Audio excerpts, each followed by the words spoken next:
안녕하십니까. 전기 트랩에 대한 작동 원리에 대한 시리즈 2에 대해서 말씀을 드리도록 하겠습니다.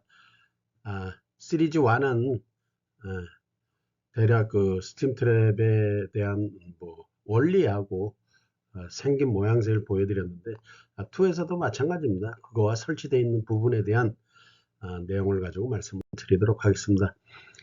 요 전번에 말씀드렸다시피 그 스팀 트랩은 그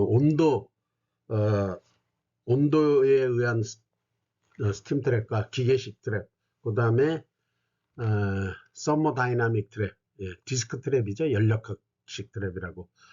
요 트랩도 요거는 이제 여기에 그 동전 같은 엽전, 그러니까 동전 같은 게 디스크가 들어가서 요 놈이 연력학적으로 움직이면서 작동하는 건데, 모양은 요 그림에 이렇게 잘 나와 있습니다. 이렇게 보시고 이렇게 생겼다라고만 하시면 되는데요. 디스크 트랩도 응축수 배출 능력은 상당히 좋습니다. 얘도 연속성은 있으나 좀 단속적이면서 연속성이 있죠. 직, 이런 식으로.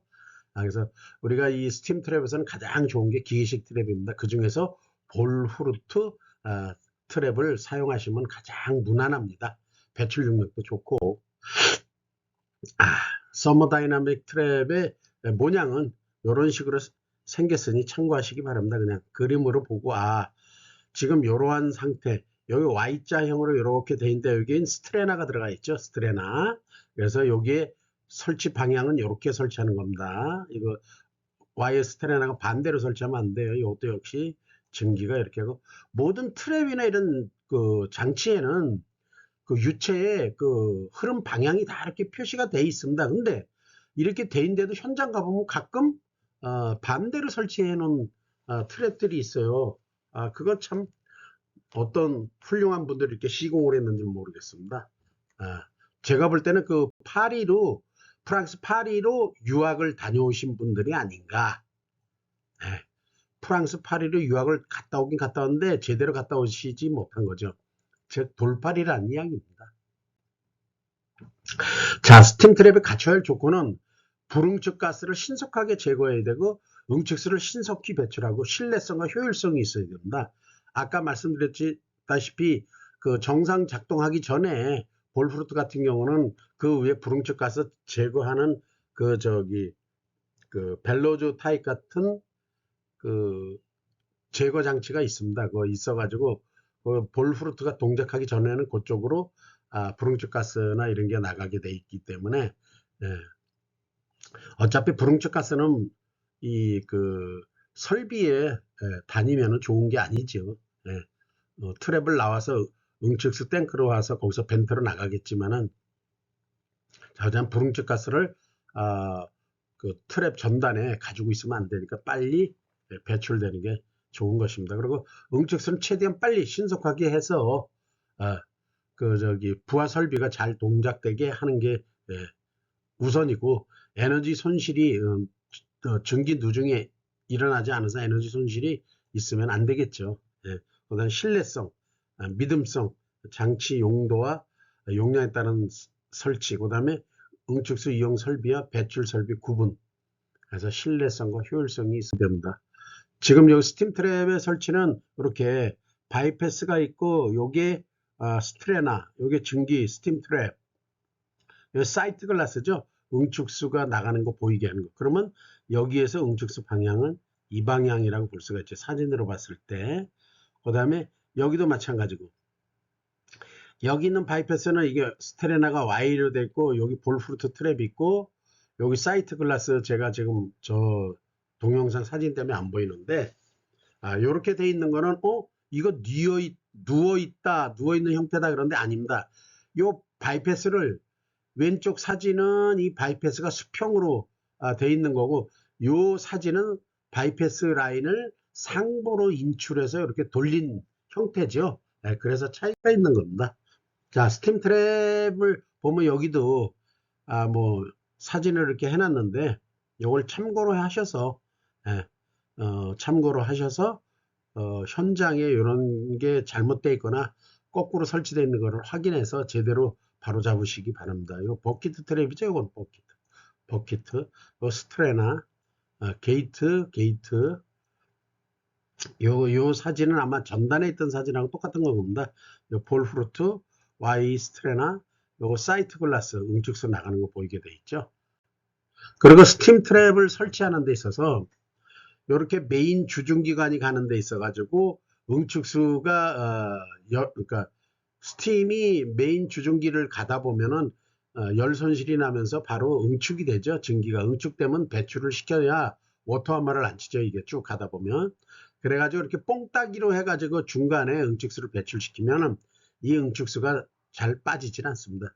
반드시 스팀 트랩의 메인의 주중기 할 때 이렇게 배관을 호포, 요 오른쪽 사진 모양 요렇게 요런 식으로 해야 되는데 보통 100파이까지는 동일한 구경의 배관으로 이렇게 그 호포를 만들어서 이렇게 만들어 가지고 이 트랩을 설치해야 되는데 일명 요거는 뽕따기죠. 뽕따기. 그럼 요 놈은 왜 뭐가 잘못됐냐면 메인관보다 이렇게 인출관이 위로 올라왔어요. 이렇게 하면 응축수가 안 들어가죠.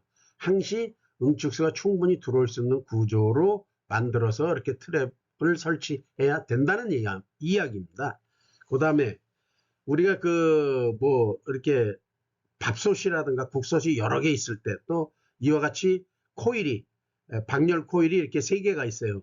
3개가 들어오는데 이렇게 합쳐서 트랩을 하나를 설치하면 안 된다는 겁니다. 이렇게 하면은 이 트랩별로 열이 잘 발생되거나 효율이 좋은 게 있는 반면에 그렇지 못한 코일들이 있어요. 그래서 이런 코일은 반드시 이렇게 개별 트래핑을 해야 된다는 이야기입니다. 그래야 코일마다의 각자 자기 효율이 충분하게 날 수가 있는 부분입니다.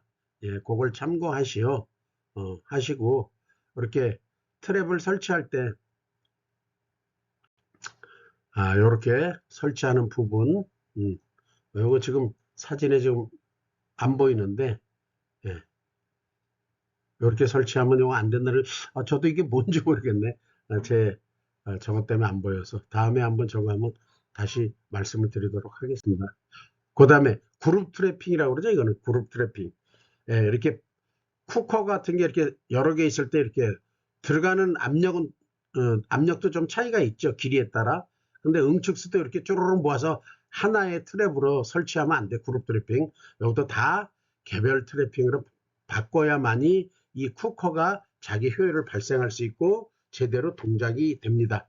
그 다음에 요거는 뭐냐면 트레이싱이라고 그러죠. 어떤 유체, 헤비 오일, 중류 같은 라인에 옛날에는 이중관으로 설치했는데 그걸 그렇게 안 하고 동관 같은 걸로 이렇게 바깥쪽에다가 붙여서 증기관으로 설치해 가지고 응축수를 이렇게 배출하는 구조로 가열하는 거죠. 방식을. 이중관 방식이 아니고 이렇게 이걸 트레이싱이라고 그러죠. 트레이싱.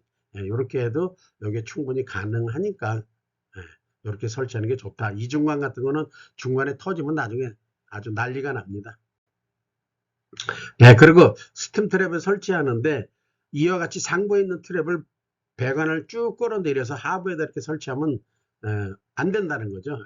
여기에 뭐냐면 열 손실이 발생하기 때문에 그래서 가능하면 가깝게 배관에 가깝게 트랩을 설치하는 게 좋다.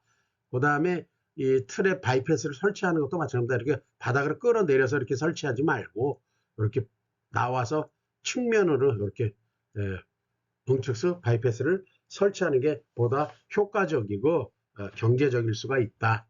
근데 요즘 현장 가보면요, 요렇게 바닥으로 끌어내린 바이패스 응축수 트랩들이 있는데 이거를 다시 응축수를 어떻게 하냐면 요 주중기관 하부에 응축수 배관을 설치해 가지고 다시 이렇게 쳐 올려서 여기다 이렇게 조인한 현장들이 많더라고요.